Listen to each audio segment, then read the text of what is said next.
got my pink coat on, which means I'm probably going somewhere of historical significance, or a glacier, which we don't have in England. I'm going to visit the tomb of Lady Catherine Grey, sister of Lady Jane Grey, aka the Queen of 9 Days. While Jane was famed, well, not famed for dying, although her sister was imprisoned in the Tower, she didn't die there. But she did some stupid things that ended up there. But Jane was known for being quite book smart and intelligent. It seems that was kind of lost on her sisters, both made the same mistake.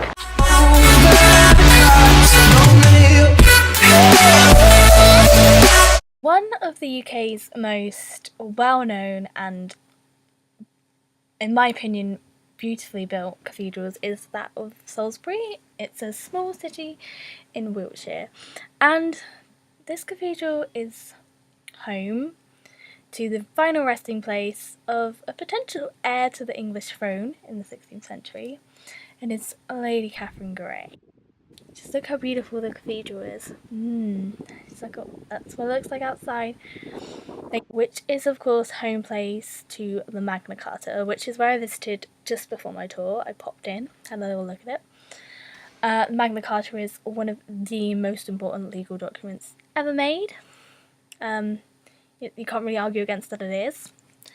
And Salisbury Cathedral has the one that's in the best condition. And it was sent down here because King John's half-brother was local-ish. He is also buried inside the cathedral alongside.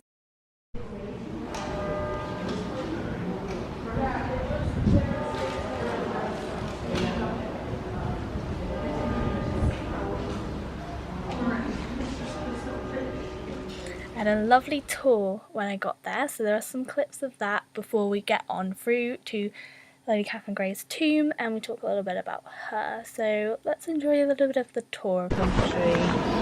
Pilgrims travelled around the country, and I think they just thought it'd be rather nice to have a spire, and you can see it from almost any direction that you come into Salisbury from. I think there's one direction you can't see it from, but in essence it tells you where the cathedral is, and that was part of the point. It's also takes you up to God. I think that's the idea. It points you up there.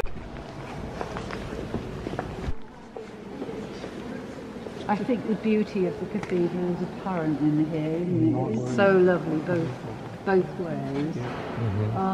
If there is a wedding in here, it's held.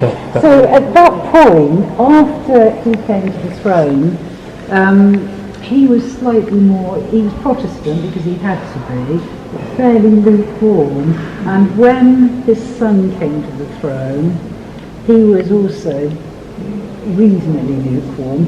Things hotted up when Mary got back on, she got on the throne and went straight back to Roman Catholicism, and as you will know, burnt people at the stake. I mean, it was equally as bad that way round, but Elizabeth eventually stabilised things, and stabilised them for a long time. Having said all that, all these changes sort of disrupted buildings because it became less popular to do something which was considered popish in an era that was Protestant. So eventually they all disappeared except this one. In the same way that if you invite you all in one go, apparently they used to use it for the initiation of choristers, but they're not quite sure what they did. You can only imagine they banged their heads up against it and still disappeared. Poor little boy. Lady Catherine Grey, of course, sister of Lady Jane Grey, who was queen for a meagre 9 days and got a pretty messy end in the Tower of London. And Jane was not the only one of her sisters to be in the Tower. So both the people in this tomb depicted here ended up in the Tower, and the main reason was because of their relationship together.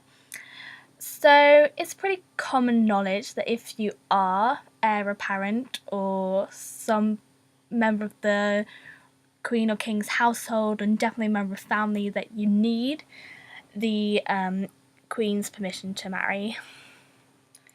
and Catherine did not have this. Secretly married Edward Seymour, and the only witness to this was Edward's sister, Lady Jane Seymour, who died not that long after the wedding, so the fact that there was no living witnesses proved a bit of a problem for them. The relationship's secret for a very long time, until Catherine was getting quite visibly pregnant, and she went to see Robert Dudley, of course a very strong favourite of the Queen's, supposed lover of Queen Elizabeth.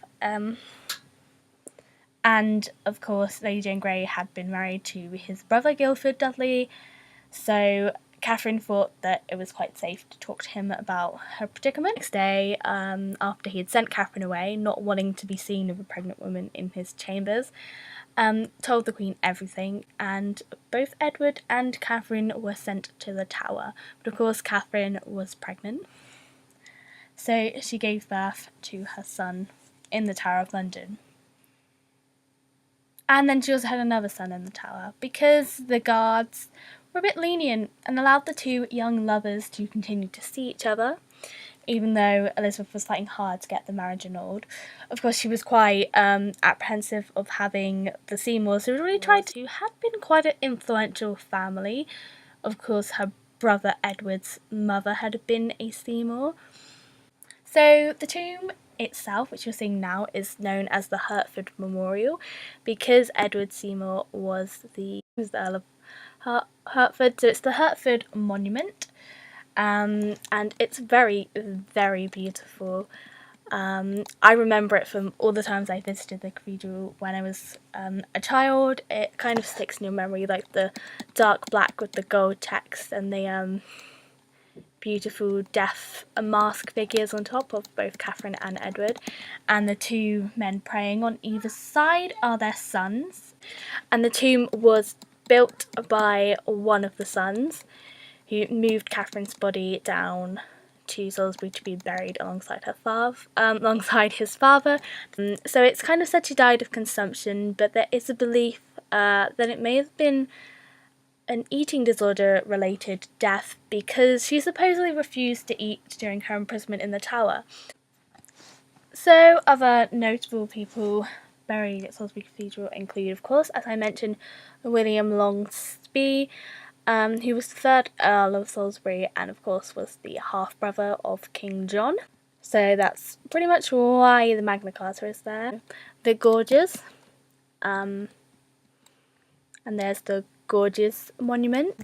Lady Gorges, who is Ellen Ulfsdotter Snakenborg, a Marchioness of Northampton, or Helena the Red, or Helena, however you want to say it. And she was a maid of honour of Queen Elizabeth I. The tomb is very beautiful. It's very, very white, and of course her second husband, she is buried alongside him. He is Sir Thomas Gorges, and he is a second cousin of course, Elizabeth I's own mother, Anne Boleyn, and of course, Catherine Howard. Buried in the cathedral is that of former Conservative Prime Minister Edward, or Ted Heath, who was Prime Minister from 1970 to 1974. And Heath lived in the Arundel's house, which is in the cathedral close. Heath isn't the only person who lived in the close to be buried in the cathedral. Person tomb, and they have a house nearby which was used in Sense and Sensibility, which I paid a little visit to. So now there's some footage of that, and from the cathedral we're going to the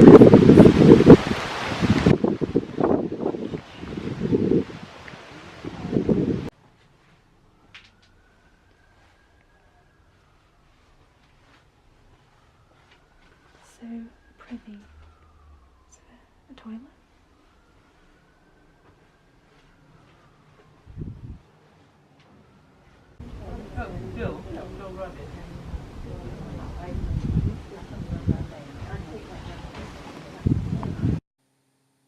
Okay guys, that's gonna leave this little weird experimental voiceover vlog. I hope it wasn't too weird. No one really yeah. Goodbye!